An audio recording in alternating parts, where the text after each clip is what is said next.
За разлика од минатата година, кога ја немаше онаа вообичаена великденска раздвиженост и кога поради коронавирусот Центарот на православието тихуваше во полициски час кој траеше 85 часа, а Охрид остана празен, годинава сликата на ривиерата е поинаква. Помалите хотели, а посебно приватните сместувачки капацитети се полнат претежно со домашни гости.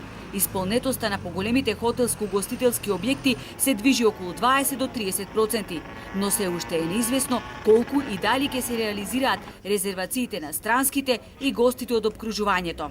Најавите се големи, има доста договорено странски туристи, прашање дали ќе дозволат да дојдат во Македонија. Од кои земји имате на?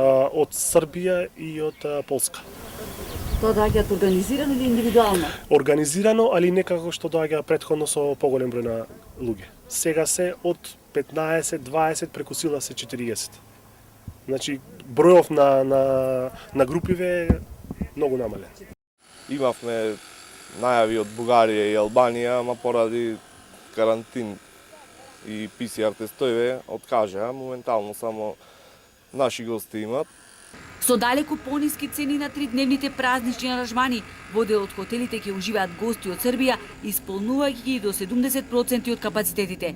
Пред да резервираат, нашите традиционални гости највеќе се интересирале за време трајањето на полицискиот час и безбедносните протоколи кои тие се обврзани да ги следат. Самите агенции си ги организираат гостите така да кога тие преминуваат границата и доаѓаат кај нас и тие да се чувствуваат побезбедно, а и ние исто. Гостите можат да приложат или PCR тест или сертификат за вакцинација. Рестораните за великденските празници се однапред резервирани. Ова говори дека сепак градот со над 8.000 викенд станови великденски ќе биде полн. Докторите апелираат максимално да се почитуваат протоколите, бидејќи ситуацијата со коронавирусот во Охрид се уште е загрижувачка. Да не дозволиме битката за здив повторно да ги наполни болниците и да не втурне во уште еден бран.